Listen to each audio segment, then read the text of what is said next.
नमस्कार दोस्तों, मैं कृष्ण कुमार शुक्ला पीवीआर स्टडी पर आपका स्वागत करता हूं। जैसा कि आप जानते हैं, चैप्टर 1 कंप्लीट हो चुका है। ये है चल रहा है कक्षा 9th का एनसीईआरटी, 9th क्लास 9th का एनसीईआरटी। और चैप्टर 1 कंप्लीट हो चुका। आज हम देखते हैं चैप्टर 2। चैप्टर 2 है बहुपद। बहुपद किसे कहते हैं, बहुपद क्या होता है, इसको जानने से पहले हम कुछ बेसिक्स कॉन्सेप्ट्स जानते हैं जो कि हम छोटी कक्षाओं से पढ़ते हुए आ रहे हैं। जैसे अगर बात करें चर, चर क्या होता है, चर किसे कहते हैं, वेरिएबल, वेरिएबल क्या होता है। तो वेरिएबल वह होता है, चर वह होता है जिसका मान हमेशा बदलता रहता, अस्थाई नहीं रहता है, बदलता रहता है। जैसे x y z as so on, ठीक है, एक्स वाई जेड, तो इसका मान बदलता रहता है। अच्छा, अचर क्या होता है, अगर बात करें अचर की, अचर non variable, non variable, non variable क्या होता है, जैसे कोई नंबर लिखा है 2 5 7, ये सब क्या है, ये अचर है। अचर का मतलब जो कभी ना बदले, कांस्टेंट रहे। तो चर और अचर आप लोग जानते ही हैं। अब जैसे हमने लिखा 2x, ये क्या है, एक बीजीय व्यंजक है, एक पद का व्यंजक है। अगर हमने लिख दिया कि 2x + 3y, ये भी क्या है, एक बीजीय व्यंजक है। और इसमें कितने पद हैं, 2 पद हैं। इसमें एक पद था, इसमें 2 पद था। ऐसे ही हमने लिख दिया कि मान लीजिए 3x + 4y + 7z, इसमें कितने पद हैं, 3 पद हैं।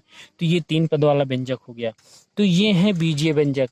जब इन्हीं बीजीय व्यंजक को, इन्हीं बीजीय व्यंजक को जब एक या एक से अधिक बीजीय व्यंजक को जोड़ करके लिखते हैं तो उससे क्या बनता है, बहुपद बनता है, जिसमें बहुत सारे पद होते हैं। बहुपद का मतलब जिसमें बहुत सारे पद हो। देखिए, 2 या 2 से अधिक बीजीय व्यंजक के योग से बने पद को बहुपद कहते हैं, ठीक है। तो अब बहुपद होता क्या है, जैसे अगर हमने लिख दिया कि 3x + 4y + 9, ये क्या है, एक बहुपद है, इसमें बहुत सारे पद हैं, बीजीय व्यंजक है, बहुपद है, ठीक है।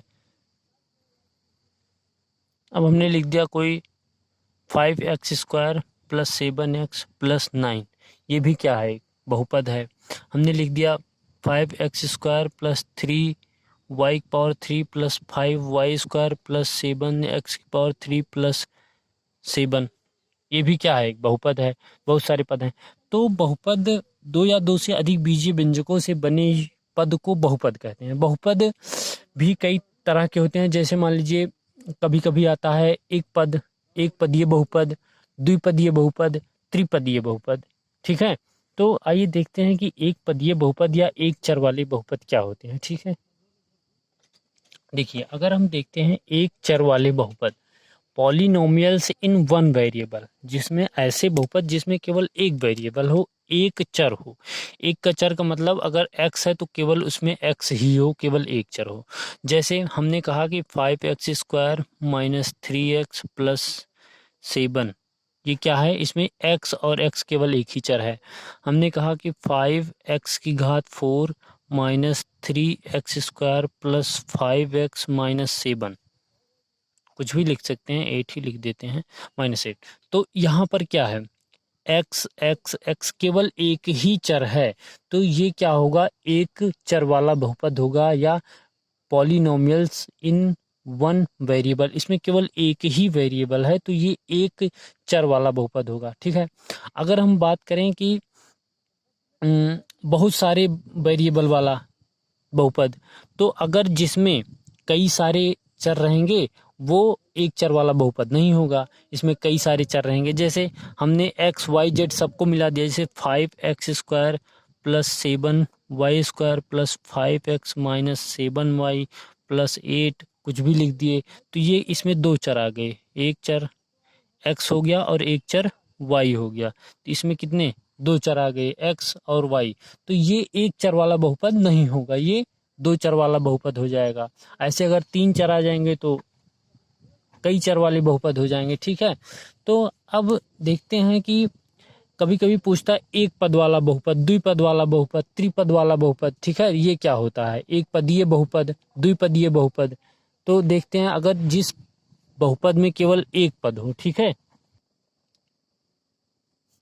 तो जैसे एक पदीय बहुपद है तो इसमें जैसे हमने लिख दिया कि 5x, ये क्या है, एक पद है, हमने लिख दिया 5, केवल 5 लिख दिया, तो ये भी क्या है, एक पदीय बहुपद है। ठीक है, इसमें केवल एक पद है जो कि चर है, अचर है, और इसमें चर और अचर दोनों हैं। हमने लिख दिया 7y 8x, ये सब क्या है, एक पद वाले बहुपद है। अगर हम दो पदीय की बात करें, द्विपद वाले बहुपद की, तो क्या होगा, जैसे द्विपद होगा तो जैसे हमने लिख दिया 3x प्लस 5y, ये द्विपदीय बहुपद हो गया।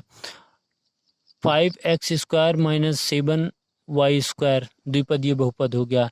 8x प्लस 3x स्क्वायर क्या हो गया, द्विपद वाला बहुपद हो गया। तो ये सब सारे क्या हैं, द्विपद वाली है। अब त्रिपद, द्विपद का मतलब बाई, बाई का मतलब दो, बाइनोमियल्स। त्रिपद ट्राइनोमियल्स, एक पद होता है मोनोनोमियल्स। त्रिपदीय बहुपद जैसे इसमें तीन पद है, मान लीजिए 5x square plus 7y plus 6, त्रिपदीय हो गया। और मान लेते हैं 6x square plus 8y square plus 7x, त्रिपदीय बहुपद हो गया, तीन पद हो गया। ठीक है, तो इस तरह से ये था बहुपद का कॉन्सेप्ट्स और बहुपद के बेसिक्स। अब आइए देखते हैं हम बहुपद को, स्टार्ट करते हैं चैप्टर 2.1 से। पहले क्वेश्चन देखते हैं कि क्या कहता है। ठीक है, एक्सरसाइज 2.1 देखेंगे, एक्सरसाइज 2.1। ठीक है,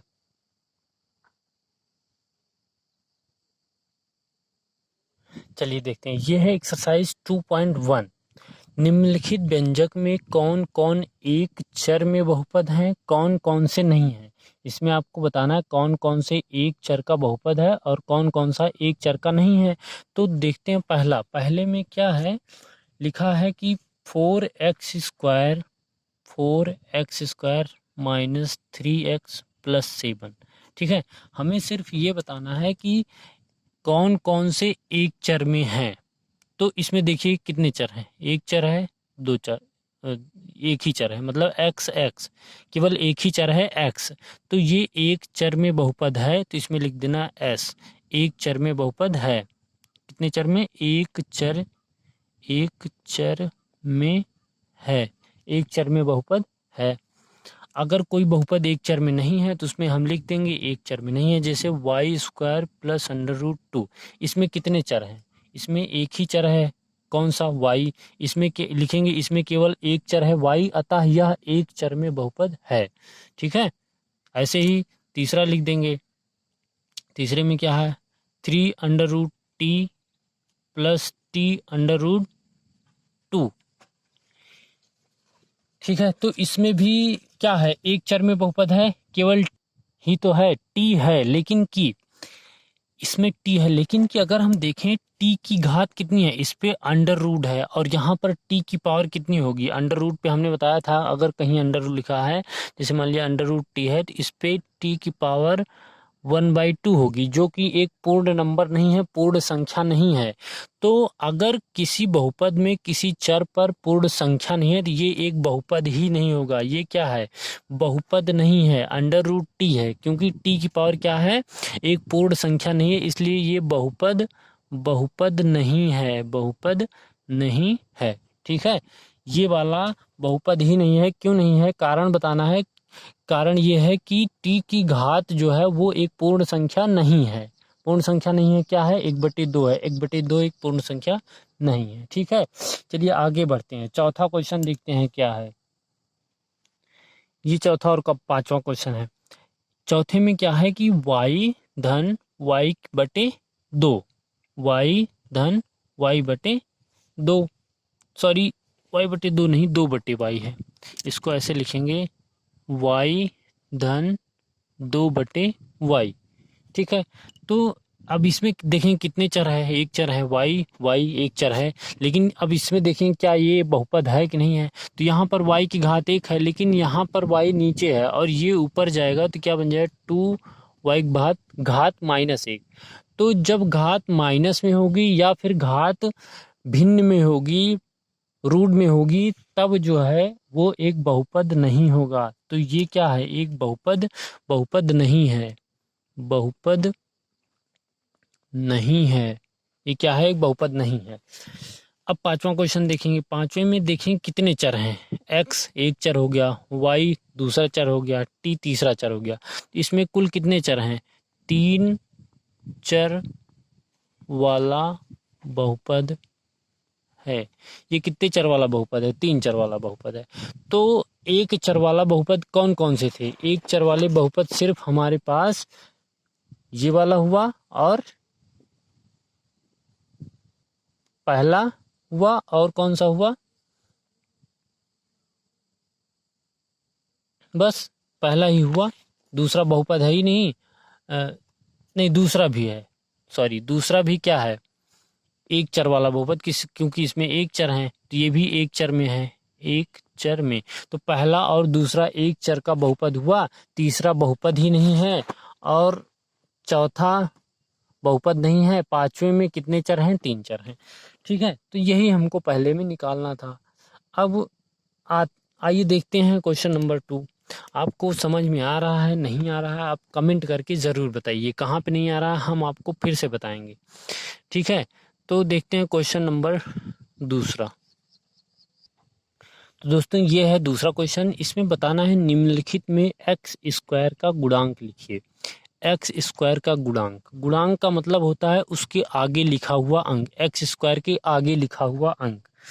तो अब यहाँ पे देखिए क्या लिखा है, 2 + x² + x। x² के कौन सा अंक है, कोई नहीं है। जब कोई नहीं रहता तो वहाँ पे क्या मान लेते हैं, 1।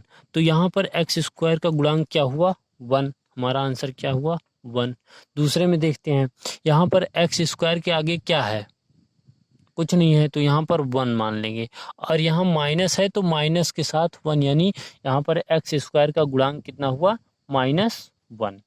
ठीक है, इसमें देखिए x² कहाँ है, यहाँ है। x² के आगे कौन सा नंबर लिखा हुआ है, π/2। तो यही x² का गुणांक हो गया, यही हमारा आंसर हो गया। बस केवल x² के आगे लिखा हुआ नंबर x² का गुणांक होगा। अगर x का गुणांक पूछता तो हम x के आगे वाला नंबर देखते, यहाँ भी x के आगे वाला। ठीक है, तो यहाँ पर x² का गुणांक पूछा। अब आइए देखते हैं, इसमें x है, x² इसमें है ही नहीं है। तो अगर x² नहीं है तो हम मान लेते हैं, अगर होता मान लीजिए √2x - 1। जब कोई x² का गुणांक ही नहीं है तो उसका गुणांक हम 0 लेते हैं, 0 आंसर हो जाएगा। कैसे, क्योंकि अगर हम मान ही लेते हैं कि 0x², कोई फर्क पड़ेगा, कोई फर्क नहीं पड़ेगा, क्योंकि 0 से गुणा करेंगे तो ये पूरा 0 हो जाएगा और हमारा व्यंजक यही बन जाएगा। तो x² का गुणांक यहाँ पर 0 ले लेंगे। जहाँ पर वो चर ही नहीं है तो उसका गुणांक हम 0 लेकर के लिख लेते हैं, आंसर 0 आ जाएगा। ठीक है, तो आइए देखते हैं तीसरा क्वेश्चन। तीसरा क्वेश्चन नंबर 3 क्या है, क्वेश्चन नंबर तीसरा आपको बहुत ही इजी चैप्टर है, बहुत आसानी से होगा, बस करते जाइए, साथ में रहिए, सबको आएगा, सबको समझ में आएगा। देखिए क्वेश्चन नंबर 3 बहुत मज़ेदार क्वेश्चन है, बहुत ही आसान है। इसमें 35 घात के द्विपद, 35 घात के द्विपद और 100 घात के एक पदी का एक एक उदाहरण देना है। तो भाई चाहे जितनी घात हो, हम उदाहरण तो दे ही सकते हैं कि द्विपद है तो हमें 2 पद लिखना है। ठीक है, हमने लिख दिया x + 2, कुछ भी लिख दिए, x + 4, x + 18। और द्विपद 2 पद होना चाहिए, 2 पद हो गया, ले 2x + 2 लिख दिए। अब घात 35 होनी चाहिए तो हम x की घात 35 लगा देते हैं, कौन सा फर्क पड़ता है। तो यही हो गया हमारा आंसर। अब ऐसे ही हम व्यंजक कुछ भी लिख सकते हैं, बस 2 पद होने चाहिए। ठीक है, हमने लिख दिया कि 5x की घात 35 + 3x² + 7।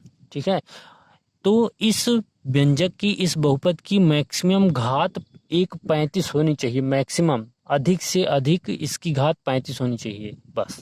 छोटी से छोटी आप कितनी भी घात लिख दो, 35 से छोटी, ये 35 घात का द्विपद ही माना जाएगा, 35 घात का बहुपद ही माना जाएगा। ठीक है, अगर हम कोई नंबर लिखते हैं जैसे 3x की घात 35 प्लस 5x² प्लस 6x की घात 3 प्लस 5x की घात 18 प्लस 7x की घात 19, कुछ भी लिखते हैं तो ये भी एक बहुपद होगा, लेकिन कि ये द्विपद का बहुपद नहीं होगा। और ये इसमें भी 7 हटा देंगे, केवल 2 पद निकालना है तो हम इस तरह से 2 पद का बहुपद ही लिखेंगे। ठीक है, तो ये भी एक 35 घात का बहुपद होगा, लेकिन केवल 2 पद ही लिखना है तो हम 2 पद, एक ये और एक ये, मतलब 2 ही पद इसमें लिखना है। ठीक है, ऐसे ही इधर 100 घात के एक पदी, इसमें होनी चाहिए 100 घात, लेकिन होना चाहिए एक ही पद। लो हमने लिख दिया 5x की घात 100, हो गया एक पद का बहुपद। हमने लिख दिया 13x की घात 100, हो गया एक पद का बहुपद। ठीक है, ये सारे एक पदी बहुपद हैं और घात कितनी है, 100 है। ठीक है, तो इस तरह से ये हो जाएगा। अब देखते हैं क्वेश्चन नंबर 4। क्वेश्चन नंबर 4 में क्या है, क्वेश्चन 4 यह है। क्वेश्चन नंबर 4, बताना है निम्नलिखित बहुपद में प्रत्येक बहुपद की घात कितनी है। तो हम घात जब देखते हैं तो उस बहुपद के चर पर लगी, ध्यान दीजिएगा, चर पर, किस पे, चर पर लगी मैक्सिमम घात, सबसे अधिक वाली घात देखेंगे। इस पे घात 1 है, इस पे घात 2 है, इस पे घात 3 है, तो सबसे ज़्यादा घात क्या है, 3, तो इसका आंसर क्या हो जाएगा, 3। इसकी घात, इस बहुपद की घात क्या है, 3, आंसर हो गया। बस बस सिर्फ इतना ही देखना है, इतना आसान। 4 माइनस एक्स वाई स्क्वायर, तो यहाँ पर चर कौन सा है, y है, और y पर घात कितनी है, अधिकतम 2 है, तो आंसर हो गया 2। यहाँ पर चर कौन सा है, t, और t पर घात कितनी है, 1, तो यहाँ पर आंसर क्या हो गया, 1। इस बहुपद की घात कितनी है, 1, यही हो गया आंसर। यहाँ पर चर क्या है, इसमें चर है ही नहीं है, इसमें चर कुछ है ही नहीं है, तो यहाँ पर घात क्या होगी, हो जाएगी 0, बस आंसर हो गया। तो बहुत ही आसान चैप्टर है, उम्मीद करते हैं आप लोगों को समझ में आया होगा। एक क्वेश्चन और है, क्वेश्चन नंबर 5, आइए उसको भी देख लेते हैं और फिर करते हैं नेक्स्ट एक्सरसाइज पर। ठीक,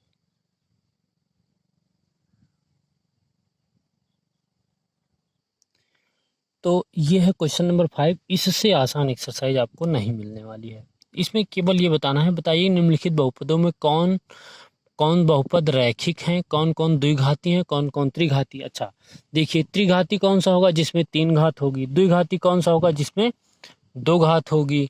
और रैखिक कौन सा होगा, जिसमें 1 घात होगी। जिस बहुपद की मैक्सिमम घात की बात हो रही है, मैक्सिमम घात 1 होगा वो रैखिक होगा, मैक्सिमम घात 2 होगी तो द्विघाती होगा, मैक्सिमम घात 3 होगी तो त्रिघाती होगा। आइए देखते हैं question number 5, x square plus x, इस पे 1 घात है, इस पे 2 घात है, तो मैक्सिमम घात कितनी हुई, 2, घात कितनी हुई, 2, तो ये कौन सा बहुपद हुआ, द्विघाती, द्विघाती बहुपद हुआ, खत्म। इसमें x माइनस एक्स की घात 3, तो इसमें अधिकतम घात कितनी है, 3, तो ये कौन सा हुआ, त्रिघाती बहुपद हुआ, त्रिघाती बहुपद। ठीक है, इसमें एक्स वाई स्क्वायर वाई, इसमें अधिकतम घात कितनी है, 2, तो ये क्या हुआ, द्विघाती बहुपद हुआ, द्विघाती। इसमें अधिकतम घात कितनी है, अचर की घात देखेंगे, सॉरी चर की घात, एक्स, एक्स की घात कितनी है, 1, तो ये कौन सा हुआ, रैखिक, कौन सा हुआ, रैखिक बहुपद। जिसकी घात अधिकतम घात 1 होगी वो रैखिक बहुपद होगा, रैखिक।